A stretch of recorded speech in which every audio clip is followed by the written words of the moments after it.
morning. I'm Doug Yates with the Real Estate News Channel. And I'm Mark Cunningham, Doug Yates' identical twin brother, and I dare you to prove me wrong. Doug, listen.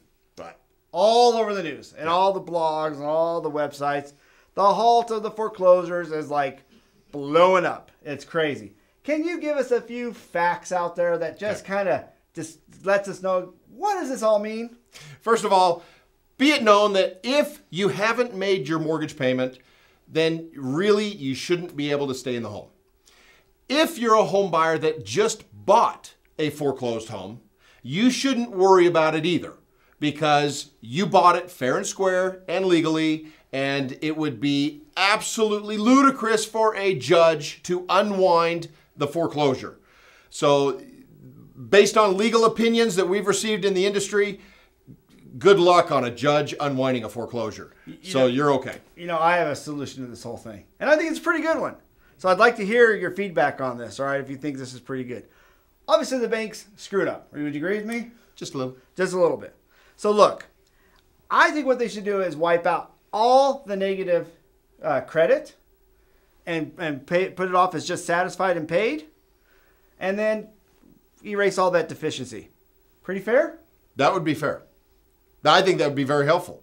According to an article at the Huffington Post, Wells Fargo won't halt foreclosures despite the evidence that the servicers weren't reading the paperwork. In fact, one of the employees was doing 3,500 foreclosures a day, and in a deposition, she said the only thing she was verifying was her signature and her title, making sure that she got credit. Now, this is interesting because we got 50 states, all the attorney generals going after the banks.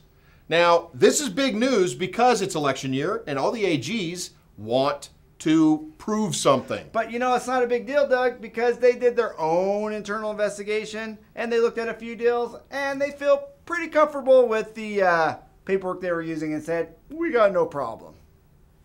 So, you know, good luck with that. You know, there are a lot of opinions out there as to how the market really is and where we are with the real estate.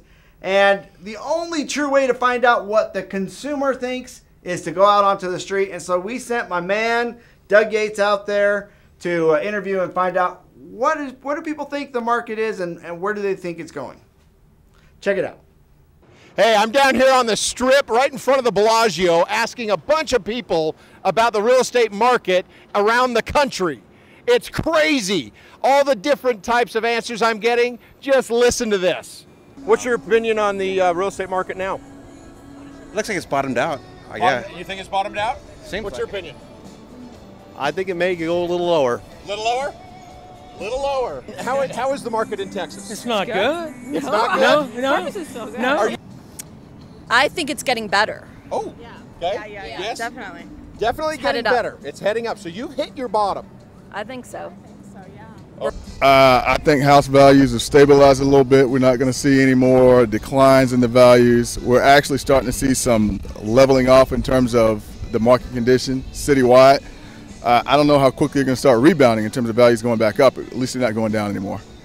Boom, down. Hey, Obama, look, you need to stop tripping out the all. My people ain't got no place to stay. No, actually, it ain't that bad. You know what I'm saying? But a lot of people need jobs out here, though. Who's this for? Who's this going to help? You know, Doug, there were a slew of different answers in that one. Yep. What do you think the overall sentiment was? Overall sentiment was unanswered because it was up and down, stagnant. Everybody really didn't know. So there's a lot of unanswered questions and a lot of ambiguity out there still to this day as to what's going to happen with the market. So really, as real estate professionals, we just need to go out there and educate so that those in our market know where the opportunity is and how they can best take advantage of it. The tip of the day is staying away from the unlawful practice of law when dealing with short sales. There are a lot of pitfalls you can fall into as a realtor and leave yourself wide open for liability. So number one, make sure that the homeowner consults with an attorney beforehand. It's a really good practice to get into. That way you know that they've gone over all their rights at the beginning. Second, when you get any documentation from the bank, don't review it with them and answer questions that they may have.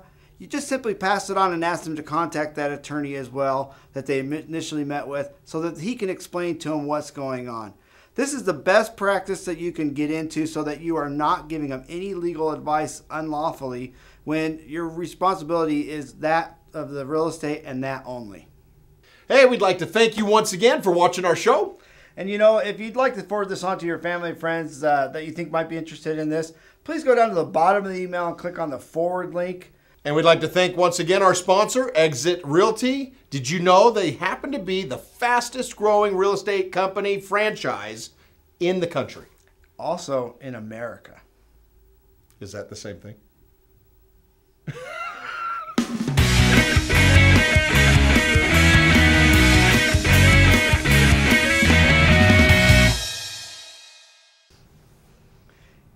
Doug? What? I know exactly what I'm getting you for Christmas. Oh, You're boy. going to love it.